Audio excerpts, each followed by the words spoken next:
ओम नमः शिवाय। ಭಾರತ್ ಮಾತಾ ಶಿವಶಕ್ತಿ ಅವತಾರ್ ಓಂ ಮಂಡಳಿ ಸತ್ಯ ಗೀತಾ ಮುರಳಿ.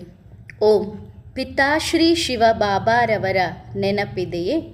ಮುರಳಿಯ ದಿನಾಂಕ 15/10/2025.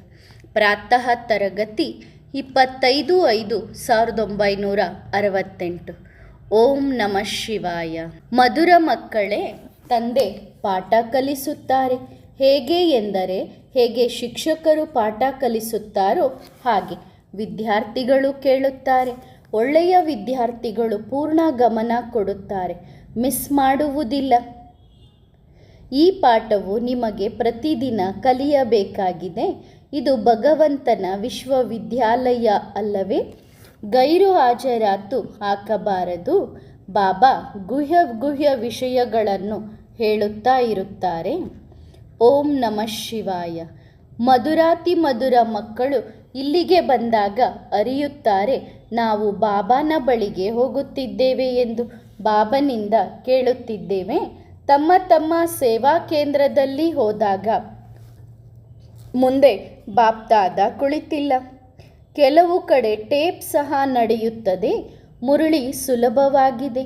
ಯಾರಾದರೂ ಧಾರಣೆ ಮಾಡಿಕೊಂಡು ಕ್ಲಾಸ್ ನಡೆಸಬಹುದು. ಹೀಗಲ್ಲ, ಕೇವಲ ಮಾತೆಯರೇ ಮುಖ್ಯರಾಗಬೇಕು ಎಂದು. ಪುರುಷರು ಧಾರಣೆ ಮಾಡಿಕೊಂಡು ಮುರಳಿ ಓದಬಹುದು. ಬ್ರಾಹ್ಮಣಿಯರು ಕುಳಿತಿದ್ದಾರೆ. ಬಾಬಾ ಕೇಳುತ್ತಾರೆ, ಯಾರು ಮುರಳಿ ಓದಿ ನಂತರ ಬಂದು ಬಾಬಾ ಹೇಳಿರುವ ಮುರಳಿಯ ಸಾರ ಹೇಳುತ್ತೀರಿ? ಕೆಲವರು ಮುರಳಿ ಓದಿ ಹೇಳುತ್ತಾರೆ. ಯಾರು ಮುರಳಿ ಕೈಯಲ್ಲಿ ಹಿಡಿದು ಓದುತ್ತಾರೆ ಅವರು ಕೈ ಎತ್ತಿರಿ. ಯಾರು ಮುರಳಿಯನ್ನು ಹಿಡಿಯದೇ ಹೇಳುತ್ತಾರೆ ಅವರೂ ಸಹ ಕೈ ಎತ್ತಿರಿ. ಕೆಲವರು ಮುರಳಿ ಓದಿಯೂ ಹೇಳುತ್ತಾರೆ. ನಂಬರ್ ವಾರ್ ಅವಶ್ಯವಾಗಿ ಇರುತ್ತಾರೆ. ಮಹಾರಥಿಗಳು, ಕುದುರೆ ಸವಾರರು ಮತ್ತು ಕಾಲಾಳುಗಳು ಎಲ್ಲರೂ ಸಮಾನವಾಗಿ ಓದುವುದಿಲ್ಲ. ಕೆಲವರು ಓದುತ್ತಾ ಅದರ ರಹಸ್ಯವನ್ನು ತಿಳಿಸುತ್ತಾರೆ. ಎಲ್ಲರೂ ಹೀಗೆ ಹೇಳಲು ಸಾಧ್ಯವಿಲ್ಲ. ಇಲ್ಲಿ ತಂದೆ ಕುಳಿತಿದ್ದಾರೆ. ತಂದೆ ಮಕ್ಕಳಿಗೆ ಹೇಳುತ್ತಾರೆ, ಸಂಶಯ ಇರಬಾರದು. ಆದರೆ ಯಾವುದಾದರೂ ವಿಷಯದಲ್ಲಿ ಸಂಶಯ ಬಂದರೆ ಕೇಳಿರಿ. ತಂದೆ ಎಲ್ಲವನ್ನೂ ವಿವರಿಸುತ್ತಾರೆ. ಆ ಶಾಲೆಗಳಲ್ಲಿ ಅನೇಕ ಶಿಕ್ಷಕರು ಇರುತ್ತಾರೆ, ವಿಭಿನ್ನವಾಗಿ ಕಲಿಸುತ್ತಾರೆ. ಇಲ್ಲಿ ಒಬ್ಬರೇ ಕಲಿಸುತ್ತಾರೆ. ಒಂದು ಗುರಿ ಉದ್ದೇಶ ಇದೆ. ಅದರೊಳಗೆ ಪ್ರಶ್ನೆ ಕೇಳುವುದಕ್ಕೆ ಅಗತ್ಯವಿಲ್ಲ. ಬೆಳಗ್ಗೆ ಇಲ್ಲಿ ಕುಳಿತು ತಂದೆ ಮಕ್ಕಳಿಗೆ ನೆನಪಿನ ಯಾತ್ರೆಯಲ್ಲಿ ಸಹಾಯ ಮಾಡುತ್ತಾರೆ. ಹೀಗೆ ಅಲ್ಲ, ನಾನು ಕೇವಲ ನಿಮ್ಮನ್ನೇ ನೆನಪು ಮಾಡುತ್ತೇನೆ ಎಂದು ಅರ್ಥವಲ್ಲ. ಅವರಿಗೆ ಸಂಪೂರ್ಣ ಬೇಹದ್ದಿನ ನೆನಪು ಇರುತ್ತದೆ. ನಿಮಗೆ ಈ ನೆನಪಿನಿಂದಲೇ ವಿಶ್ವವನ್ನೆಲ್ಲ ಪಾವನ ಮಾಡಬೇಕಾಗಿದೆ. ಬೆರಳನ್ನು ನೀವು ಯಾರಿಗೆ ಕೊಡುತ್ತಿದ್ದೀರಿ? ಪವಿತ್ರವಾಗಬೇಕಾದದ್ದು ಸಂಪೂರ್ಣ ವಿಶ್ವ ಅಲ್ಲವೇ? ಹೀಗಾಗಿ ತಂದೆ ಮಕ್ಕಳ ಮೇಲೆ ದೃಷ್ಟಿ ಇಡುತ್ತಾರೆ. ಎಲ್ಲರೂ ಶಾಂತಿಯಲ್ಲಿ ಸ್ಥಿತರಾಗಿರಿ. ಎಲ್ಲರ ಗಮನವನ್ನು ಆಕರ್ಷಿಸುತ್ತಾರೆ. ಯಾರಿಗೆ ಯೋಗವಿದೆ ಅವರು ಎದ್ದು ನಿಲ್ಲುತ್ತಾರೆ. ತಂದೆ ಬೇಹದ್ದಿನಲ್ಲಿ ಕುಳಿತುಕೊಳ್ಳುತ್ತಾರೆ. ನಾನು ಬಂದಿರುವುದೇ ಸಂಪೂರ್ಣ ವಿಶ್ವವನ್ನು ಪಾವನ ಮಾಡಲು. ವಿಶ್ವಕ್ಕೆ ಕರೆಂಟ್ ಕೊಡುತ್ತಿದ್ದೇನೆ. ಹೀಗಾಗಿ ಪವಿತ್ರವಾಗಲಿ. ಯಾರಿಗೆ ಯೋಗವಿದೆ ಅವರು ಅರ್ಥ ಮಾಡಿಕೊಳ್ಳುತ್ತಾರೆ. ಬಾಬಾ ಈಗ ಕುಳಿತು ನೆನಪಿನ ಯಾತ್ರೆಯನ್ನು ಕಲಿಸುತ್ತಿದ್ದಾರೆ. ಅವರ ಮೂಲಕ ವಿಶ್ವದಲ್ಲಿ ಶಾಂತಿ ಸ್ಥಾಪನೆಯಾಗುತ್ತದೆ. ಮಕ್ಕಳು ಸಹ ನೆನಪಿನಲ್ಲಿ ಇರುತ್ತಾರೆ. ಅವರಿಗೆ ಸಹಯೋಗ ಸಿಗುತ್ತದೆ. ಯಾರು ಚೆನ್ನಾಗಿ ನೆನಪು ಮಾಡುತ್ತಾರೆ ಅವರು ತುಂಬ ಕಡಿಮೆ. ಸಹಯೋಗಿ ಮಕ್ಕಳು ಬೇಕು ಅಲ್ಲವೇ? ಭಗವಂತನ ಸೇವಾದಾರಿಗಳು, ನಿಶ್ಚಯ ಬುದ್ಧಿಯುಳ್ಳವರು ಮಾತ್ರ ನೆನಪು ಮಾಡುತ್ತಾರೆ ಅಲ್ಲವೇ? ನಿಮ್ಮ ಮೊದಲ ಗುರಿ ಉದ್ದೇಶ ಇದಾಗಿದೆ, ಪವಿತ್ರರಾಗುವುದು. ಅಂದರೆ ನೀವು ಮಕ್ಕಳು ತಂದೆಯೊಂದಿಗೆ ನಿಮಿತ್ತರಾಗುತ್ತೀರಿ. ತಂದೆಯನ್ನು ಕರೆಯುತ್ತಾರೆ, ಓ ಪತಿತ ಪಾವನ ಬನ್ನಿರಿ. ಈಗ ಅವರು ಒಬ್ಬರೇ ಏನು ಮಾಡುತ್ತಾರೆ? ಸಹಯೋಗಿಗಳು ಬೇಕು ಅಲ್ಲವೇ? ನಿಮಗೆ ಗೊತ್ತಿದೆ, ನಾವು ವಿಶ್ವವನ್ನು ಶಾಂತಗೊಳಿಸುತ್ತೇವೆ ಮತ್ತು ಅದರ ಮೇಲೆ ರಾಜ್ಯ ಮಾಡುತ್ತೇವೆ. ಇಂತಹ ಬುದ್ಧಿ ಇದ್ದರೆ ನಶೆ ಹೇರುತ್ತದೆ. ನೀವು ಮಕ್ಕಳು ಭಾರತವನ್ನು ಸ್ವರ್ಗವನ್ನಾಗಿಸಬೇಕಾಗಿದೆ.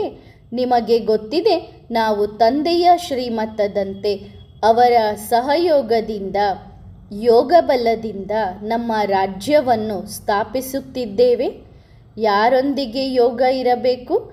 ಸರ್ವಶಕ್ತಿವಂತನ ಜೊತೆಗೆ ನಶೆ ಇರಬೇಕು ಅಲ್ಲವೇ? ಇದು ಸ್ಥೂಲ ಶಾರೀರಿಕ ಮಾತಲ್ಲ, ಇದು ಆತ್ಮಿಕವಾಗಿದೆ. ಇದು ಹೊಸದೂ ಅಲ್ಲ. ತಂದೆ ವಿವರಿಸಿದ್ದಾರೆ, ಮಕ್ಕಳು ಅರ್ಥ ಮಾಡಿಕೊಂಡಿದ್ದಾರೆ. ಪ್ರತಿಯೊಂದು ಕಲ್ಪದಲ್ಲಿಯೂ ತಂದೆಯು ಈ ಆತ್ಮಿಕ ಬಲದಿಂದ ನಮ್ಮನ್ನು ವಿಶ್ವದ ಮಾಲೀಕರನ್ನಾಗಿಸುತ್ತಾರೆ. ನೀವೂ ಸಹ ತಿಳಿದುಕೊಂಡಿದ್ದೀರಿ, ಶಿವಬಾಬನೇ ಬಂದು ಸ್ವರ್ಗದ ಸ್ಥಾಪನೆ ಮಾಡುತ್ತಾರೆ. ಜಗತ್ತಿಗೆ ಇದು ಗೊತ್ತೇ ಇಲ್ಲ. ಪರಮಪಿತ ಪರಮಾತ್ಮ ಹೊಸ ಜಗತ್ತನ್ನು ಸ್ಥಾಪಿಸುತ್ತಾರೆ ಎಂದು. ಯಾವಾಗ ಮತ್ತು ಹೇಗೆ ಸ್ಥಾಪಿಸುತ್ತಾರೆ ಇದನ್ನು ಯಾರೂ ತಿಳಿದುಕೊಂಡಿಲ್ಲ. ಗೀತೆಯಲ್ಲಿಯೂ ಹಿಟ್ಟಿನಲ್ಲಿ ಸ್ವಲ್ಪ ಉಪ್ಪು ಬೆರೆಸಿದಷ್ಟು ಸತ್ಯವಿದೆ, ಉಳಿದುದೆಲ್ಲ ಸುಳ್ಳು. ತಂದೆ ಬಂದು ಸತ್ಯ ತಿಳಿಸುತ್ತಾರೆ. ಭಾರತದ ಯೋಗ ಬಲ ಪ್ರಸಿದ್ಧ ಇದೆ. ಅನೇಕರು ಹೋಗುತ್ತಾರೆ, ಭಾರತದ ರಾಜಯೋಗ ಕಲಿಸುತ್ತೇವೆ ಎಂದು. ತಂದೆ ಹೇಳುತ್ತಾರೆ, ಹಠಯೋಗಿಗಳು ರಾಜಯೋಗ ಕಲಿಸುವುದಿಲ್ಲ. ಆದರೆ ಇಂದಿನ ಕಾಲದಲ್ಲಿ ಸುಳ್ಳು ಬಹಳ ಇದೆ. ಸತ್ಯದ ಮುಂದೆ ನಕಲು ಹೆಚ್ಚಾಗುತ್ತದೆ. ಅದರಿಂದ ಸತ್ಯ ಅರ್ಥವಾಗುವುದಿಲ್ಲ. ಎಲ್ಲ ಸತ್ಸಂಗಗಳು ಸುಳ್ಳಿನ ಸತ್ಸಂಗ. ಹಠಯೋಗಿಗಳು ರಾಜಯೋಗ ತಂದೆಯೇ ಬಂದು ಕಲಿಸುತ್ತಾರೆ. ತಂದೆ ಹೇಳುತ್ತಾರೆ, ಪ್ರತಿ ಕಲ್ಪದಲ್ಲಿಯೂ ಹೀಗೆ ಆಗುತ್ತದೆ. ಈಗ ನೀವು ನಾಸ್ತಿಕರಿಂದ ಆಸ್ತಿಕರಾಗಿದ್ದೀರಿ. ಋಷಿ ಮುನಿಗಳು ಹೇಳುತ್ತಾರೆ, ನಾವು ರಚನೆಯನ್ನು ತಿಳಿದುಕೊಂಡಿಲ್ಲ. ನೇತಿ ನೇತಿ ಅದರ ಅರ್ಥ ಯಾರಿಗೂ ಗೊತ್ತಿಲ್ಲ ಎಂದು. ಋಷಿ ಮುನಿಗಳಿಗೆ ಪ್ರಾಚೀನ ರಾಜಯೋಗದ ಬಗ್ಗೆ ತಿಳಿದಿಲ್ಲ ಅಂದರೆ ಇನ್ನು ಅನ್ಯ ಯಾರಿಗೆ ತಿಳಿಯುತ್ತದೆ? ಗೀತೆಯ ಜ್ಞಾನ ಯಾರಿಗೂ ಗೊತ್ತಿಲ್ಲ. ಈ ದಾದಾ ಸಹ ಬಹಳ ಓದಿದ್ದರು, ಈಗ ಅರ್ಥ ಸಿಕ್ಕಿದೆ. ನಿಮಗೆ ಗೊತ್ತಿದೆ, ಈ ಲೋಕ ತಮೋಪ್ರಧಾನವಾಗಿದೆ. ಸಂಪೂರ್ಣ ಅಜ್ಞಾನಿಗಳು. ಭಾರತ ತಿಳುವಳಿಕೆಯುಳ್ಳ ಜಗತ್ತು ಆಗಿತ್ತು. ಭಾರತದಲ್ಲಿಯೇ ಆಟ ನಡೆಯುತ್ತಿದೆ. ಬೇರೆ ಧರ್ಮಗಳು ಯಾವಾಗ ಬಂದವು ಎಂಬುದನ್ನು ಮಕ್ಕಳು ಅರಿಯುತ್ತಾರೆ. ಮೂಲವತನ ಸೂಕ್ಷ್ಮವತನವನ್ನು ಅರಿತುಕೊಂಡಿದ್ದೀರಿ. ನೀವು ಸೂಕ್ಷ್ಮವತನದ ಮೂಲಕ ಹೋಗುತ್ತೀರಿ. ಬರುವಾಗ ಸೂಕ್ಷ್ಮವತನದ ಪರಿಚಯ ಇರುವುದಿಲ್ಲ.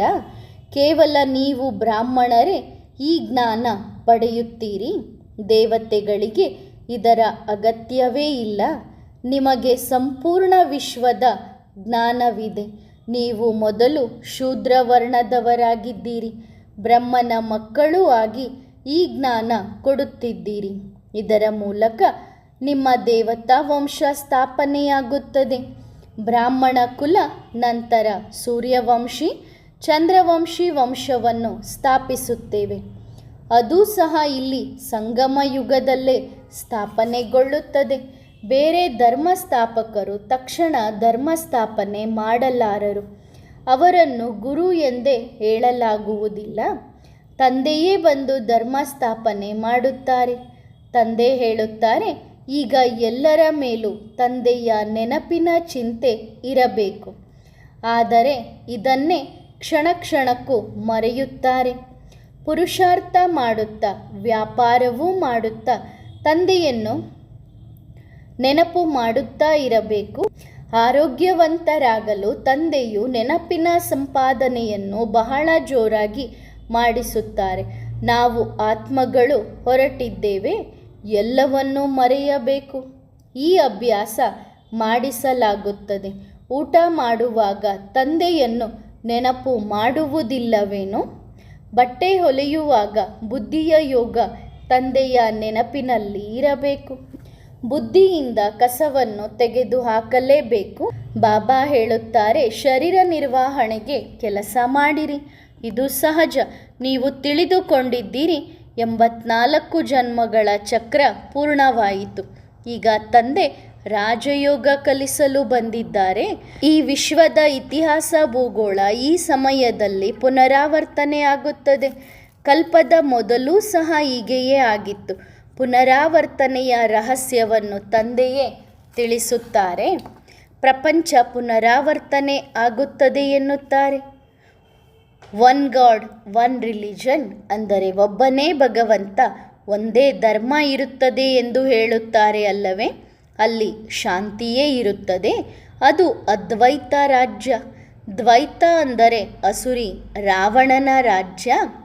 ಭಾರತದಲ್ಲಿಯೇ ಸಂಪೂರ್ಣ ಆಟ ಮಾಡಲ್ಪಟ್ಟಿದೆ. ಭಾರತದಲ್ಲಿಯೇ ಆದಿ ಸನಾತನ ದೇವಿ ದೇವತಾ ಧರ್ಮ ಇತ್ತು. ಪವಿತ್ರ ಪ್ರವೃತ್ತಿ ಮಾರ್ಗ ಇತ್ತು. ನಂತರ ತಂದೆ ಬಂದು ಪವಿತ್ರ ಪ್ರವೃತ್ತಿ ಮಾರ್ಗ ಸ್ಥಾಪಿಸುತ್ತಾರೆ. ನಾವೇ ಪವಿತ್ರ ದೇವತೆಗಳಾಗಿ ಇದ್ದೆವು. ನಂತರ ಕಲೆಗಳು ಕಡಿಮೆಯಾಗುತ್ತಾ ಶೂದ್ರ ವಂಶಕ್ಕೆ ಬಂದಿದ್ದೇವೆ. ಬಾಬಾ ಅದೇ ರೀತಿ ಓದಿಸುತ್ತಾರೆ. ಹೇಗೆ ಶಿಕ್ಷಕರು ಓದಿಸುತ್ತಾರೆ, ವಿದ್ಯಾರ್ಥಿಗಳು ಕೇಳುತ್ತಾರೆ. ಒಳ್ಳೆಯ ವಿದ್ಯಾರ್ಥಿಗಳು ಸಂಪೂರ್ಣ ಗಮನ ಕೊಟ್ಟು ಓದುತ್ತಾರೆ. ಓದುವುದನ್ನು ತಪ್ಪಿಸುವುದಿಲ್ಲ. ಈ ಶಿಕ್ಷಣವನ್ನು ನೀವು ಮಕ್ಕಳು ಪ್ರತಿದಿನ ಓದಬೇಕು, ತಪ್ಪಿಸಬಾರದು. ಬಾಬಾ ರಹಸ್ಯಾತಿ ರಹಸ್ಯ ಮಾತುಗಳನ್ನು ತಿಳಿಸುತ್ತಾರೆ. ತಂದೆ ಇದನ್ನು ತಿಳಿಸುತ್ತಾರೆ. ತಂದೆ ಇಬ್ಬರೂ ಇದ್ದಾರೆ. ಒಬ್ಬರು ಲೌಕಿಕ, ಮತ್ತೊಬ್ಬರು ಪಾರಲೌಕಿಕ. ಆದಿ ಸನಾತನದಲ್ಲಿ ದೇವಿ ದೇವತೆಗಳು ರಾಜ್ಯ ಮಾಡುತ್ತಿದ್ದರು. ಈಗ ಪ್ರಜೆಗಳ ಮೇಲೆ ಪ್ರಜೆಯ ರಾಜ್ಯ. ಇದು ಕಾನೂನು ಬಾಹಿರ ರಾಜ್ಯ. ಇದನ್ನು ಸಾರ್ವಭೌಮತ್ವ ರಾಜ್ಯ ಎನ್ನುವುದಿಲ್ಲ. ಸಾರ್ವಭೌಮತ್ವ ಎಂದರೆ ಏನು ಎಂದು ಅವರಿಗೆ ಗೊತ್ತಿಲ್ಲ. ಅವರು ಹೇಳುತ್ತಾರೆ ಭ್ರಷ್ಟಾಚಾರದ ಜಗತ್ತು ಎಂದು. ಒಳ್ಳೆಯದು. ಇದನ್ನು ಈಗ ಶ್ರೇಷ್ಠಾಚಾರಿಗಳನ್ನಾಗಿ ಯಾರು ಮಾಡುತ್ತಾರೆ? ಅಥವಾ ವಿಶ್ವದಲ್ಲಿ ಶಾಂತಿ ಬೇಕು ಎಂದು ಹೇಳುತ್ತಾರೆ? ವಿಶ್ವ ಎಂದು ಈ ಜಗತ್ತಿಗೆ ಹೇಳುತ್ತಾರೆ. ಇಲ್ಲಿ ನೀವು ವಾಸಿಸುತ್ತಿದ್ದೀರಿ. ಶಾಂತಿಧಾಮವನ್ನು ವಿಶ್ವ ಎಂದು ಹೇಳುತ್ತಾರೇನು? ಅಲ್ಲಿಂದ ನೀವು ಇಲ್ಲಿಗೆ ಬಂದು ಪಾತ್ರ ಮಾಡುತ್ತಿದ್ದೀರಿ. ವಿಶ್ವದಲ್ಲಿ ಶಾಂತಿ ಇತ್ತು. ಅದು ಈ ಲಕ್ಷ್ಮೀನಾರಾಯಣರ ರಾಜ್ಯದಲ್ಲಿ ಇತ್ತು. ವಿಶ್ವದಲ್ಲಿ ಶಾಂತಿ ಸ್ಥಾಪನೆ ಮಾಡುವುದು ಯಾವ ಮನುಷ್ಯರ ಕೆಲಸವಲ್ಲ. ಇಲ್ಲಿ ಎಲ್ಲರಿಗೂ ಶಾಂತಿಯ ಪ್ರಶಸ್ತಿ ಕೊಡುತ್ತಾರೆ. ಬಾಬಾ ಹೇಳುತ್ತಾರೆ, ನೀವು ವಿಶ್ವದಲ್ಲಿ ಶಾಂತಿ ಸ್ಥಾಪನೆ ಮಾಡುತ್ತೀರಿ. ನಿಮಗೆ ವಿಶ್ವದ ಮಾಲೀಕತನದ ಬಹುಮಾನ ಸಿಗುತ್ತದೆ. ಅಲ್ಲಿ ಪವಿತ್ರತೆ, ಸುಖ, ಶಾಂತಿ ಇದೆ. ಸತ್ಯಯುಗವನ್ನು ಸುಖಧಾಮ ಎನ್ನುತ್ತಾರೆ. ಅಲ್ಲಿಗೆ ಆತ್ಮಗಳು ನಿರ್ವಾಣಧಾಮದಿಂದ ಬರುತ್ತಾರೆ. ಇದು ದುಃಖಧಾಮ. ಪ್ರತಿಯೊಂದು ಮನೆಯಲ್ಲಿ ಜನರು ದುಃಖಿಗಳು ಆಗುತ್ತಾರೆ. ಆರೋಗ್ಯ ಮಂತ್ರಿಗಳು, ಶಿಕ್ಷಣ ಮಂತ್ರಿಗಳು, ಎಷ್ಟು ಜನ ಮಂತ್ರಿಗಳು ಇದ್ದಾರೆ? ಅವರು ಏನು ಮಾಡುತ್ತಾರೆ? ತಂದೆ ನಿಮಗೆ 21 ಜನ್ಮಗಳಿಗಾಗಿ ಸಂಪೂರ್ಣ ಆರೋಗ್ಯವಂತರನ್ನಾಗಿ ಮಾಡುತ್ತಾರೆ. ಅಲ್ಲಿ ವಿಕಾರವೇ ಇರುವುದಿಲ್ಲ. ಸಂಪೂರ್ಣ ನಿರ್ವಿಕಾರಿ ಜಗತ್ತು ಎಂದು ಕರೆಯುತ್ತಾರೆ. ಇಲ್ಲಿ ಸಂಪೂರ್ಣ ವಿಕಾರಿ. ಇವರು ಕೃಷ್ಣನ ಮೇಲೆಯೇ ಎಲ್ಲ ವಿಕಾರಿ ಮಾತುಗಳನ್ನು ಹಾಕಿದ್ದಾರೆ. ಕೃಷ್ಣನಿಗೆ 16,108 ರಾಣಿಯರು ಇದ್ದಾರೆ ಎಂದು ಅವನನ್ನು ವಿಕಾರಿ ಮಾಡಿದ್ದಾರೆ. ಅಷ್ಟು ರಾಣಿಯರು ಎಲ್ಲಿಂದ ಬಂದರು? ಯಾವುದೂ ಗೊತ್ತಿಲ್ಲ. ಕೃಷ್ಣ ಚಿಕ್ಕ ಮಗು. ಅವನು ಜ್ಞಾನ ಸಾಗರ ಹೇಗೆ ಆಗಲು ಸಾಧ್ಯ? ತಂದೆ ತಿಳಿಸುತ್ತಾರೆ, ನೀವೇ ಪಾರಸ ಬುದ್ಧಿಯುಳ್ಳವರು ಆಗಿದ್ದೀರಿ. ನಂತರ ನೀವೇ ಕಲ್ಲು ಬುದ್ಧಿಯುಳ್ಳವರು ಆಗಿದ್ದೀರಿ. ಸ್ವರ್ಗವಾಸಿಗಳು ಹೇಗೆ ನರಕವಾಸಿಗಳು ಆಗುತ್ತಾರೆ? ವಿಶ್ವದ ಮಾಲೀಕರು ಹೇಗೆ ಆಗುತ್ತಾರೆ? ನಂತರ ಹೇಗೆ ಭಿಕ್ಷುಕರಾಗುತ್ತಾರೆ? ಇದು ನಿಮ್ಮ ಬುದ್ಧಿಯಲ್ಲಿ ಇದೆ. ಭಾರತ ಎಷ್ಟು ಶ್ರೀಮಂತವಾಗಿತ್ತು. ಸೋಮನಾಥ ದೇವಾಲಯವನ್ನು ಭಕ್ತಿ ಮಾರ್ಗದಲ್ಲಿ ನಿರ್ಮಿಸಿದ್ದಾರೆ. ದೇವಾಲಯಗಳೆಷ್ಟೋ ಇತ್ತು, ಆದರೆ ರಾಜಧಾನಿಯ ಮೇಲೆ ದಾಳಿ ಮಾಡಿದರು. ಎಷ್ಟು ಸಂಪತ್ತು ತೆಗೆದುಕೊಂಡು ಹೋದರು. ಈಗ ಕಂಗಾಲರಾಗಿದ್ದಾರೆ, ಭಿಕ್ಷೆ ಬೇಡುತ್ತಿದ್ದಾರೆ. ಇದು ಡ್ರಾಮಾ ಮಾಡಲ್ಪಟ್ಟಿದೆ. ನೀವು ವಿಶ್ವದ ಮಾಲೀಕರಾಗುತ್ತೀರಿ. ಬಡವ ಶ್ರೀಮಂತ ಭಾರತವೇ ಆಗುತ್ತದೆ. ಪೂಜ್ಯರಿಂದ ನಂತರ ಪೂಜಾರಿ ಆಗುತ್ತಾರೆ. ತಂದೆ ಹೇಳುತ್ತಾರೆ, ನಾನು ಸದಾ ಪೂಜ್ಯನೇ. ನನ್ನನ್ನು ಜನನ ಮರಣದಲ್ಲಿ ಏಕೆ ತಳ್ಳುತ್ತೀರಿ? ದೇಹದ ಅಹಂಕಾರ ಎಷ್ಟಿದೆ?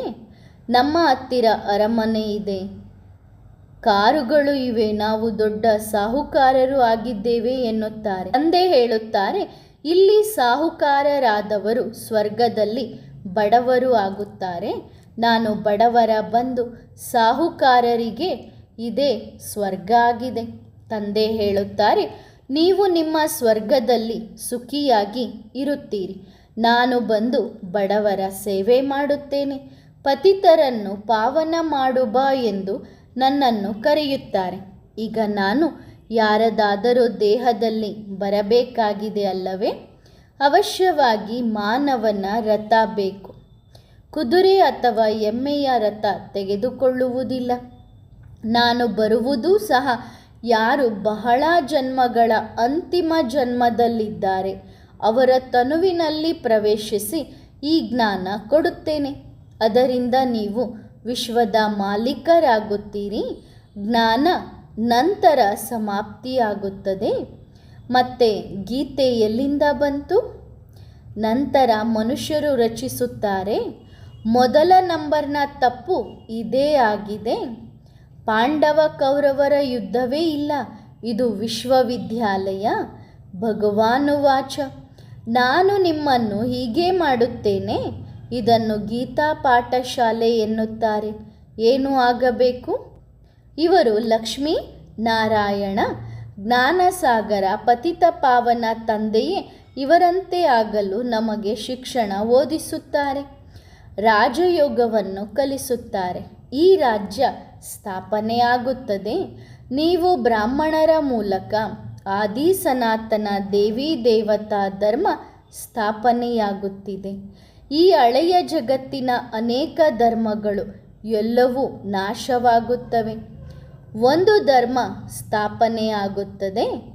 ಒಂದು ಧರ್ಮ ಇತ್ತು, ಅದಕ್ಕೆ 5000 ವರ್ಷಗಳ ಮೊದಲು ಇತ್ತು ಎನ್ನುತ್ತಾರೆ. ಮತ್ತೆ ವಿಶ್ವದ ಇತಿಹಾಸ ಭೂಗೋಳ ಪುನರಾವರ್ತನೆಯಾಗುತ್ತದೆ. ಉಳಿದವರು ಶಾಂತಿಧಾಮಕ್ಕೆ ಹೋಗುತ್ತಾರೆ. ಅದು ಮಧುರ ಶಾಂತಿಯ ಮನೆ. ಮುಖ್ಯ ಮಾತು ತಂದೆ ಮಕ್ಕಳಿಗೆ ಹೇಳುತ್ತಾರೆ, ಓ ಮಕ್ಕಳೇ, ನಿಮ್ಮನ್ನು ಆತ್ಮ ಎಂದು ತಿಳಿದುಕೊಳ್ಳಿರಿ. ದೇಹದ ಧರ್ಮವನ್ನು ಬಿಟ್ಟು ತಂದೆಯಾದ ನನ್ನೊಬ್ಬನನ್ನೇ ನೆನಪು ಮಾಡಿರಿ. ಆಗ ನಿಮ್ಮ ಎಲ್ಲ ವಿಕರ್ಮವು ಭಸ್ಮವಾಗುತ್ತದೆ. ಅದನ್ನು ಯೋಗಾಗ್ನಿ ಎನ್ನುತ್ತಾರೆ. ಯೋಗದಿಂದ ನಿಮ್ಮ ವಿಕರ್ಮ ವಿನಾಶವಾಗುತ್ತದೆ.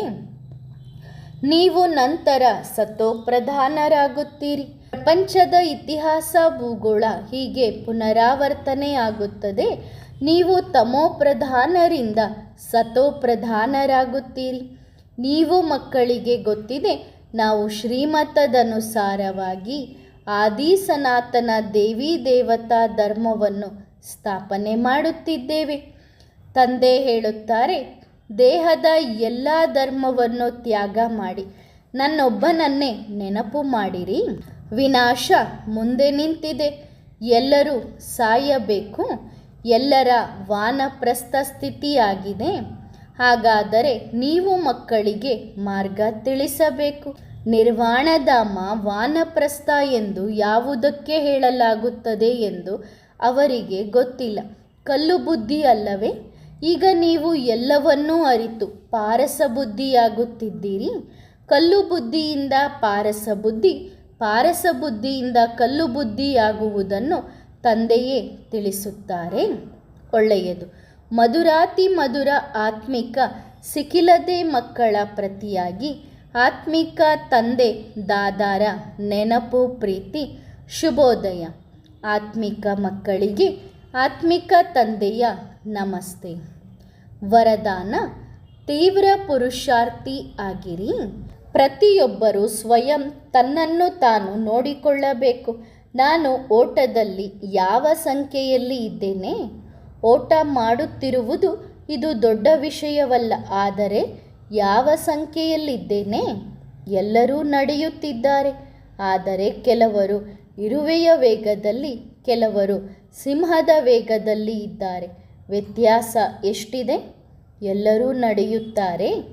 ಆದರೆ ನಡತೆ ಯಾವುದು? ಸಿಂಹ ಅಂದರೆ ರಾಜ. ರಾಜ ಯಾರಿಗೂ ಅಧೀನನಲ್ಲ. ನೀವು ಹೀಗೆ ಆಗಿದ್ದೀರಾ? ಒಮ್ಮೆ ಪ್ರಕೃತಿ ಅಥವಾ ಮಾಯೆಗೆ ಅಧೀನರಾಗುತ್ತಿಲ್ಲ ತಾನೆ? ಅಧೀನ ಆಗಬಾರದು ಅಂದರೆ ಅರ್ಥ ಸಿಂಹ ಸಿಂಹಿಣಿಯ ವೇಗದಲ್ಲಿ ನಡೆಯಬೇಕು. ಇರುವೆಯ ವೇಗಕ್ಕಿಂತ ಮೇಕೆಯ ವೇಗ ಉತ್ತಮ ಇದೆ. ಒಳ್ಳೆಯದು. ಓಂ ನಮಃ ಶಿವಾಯ.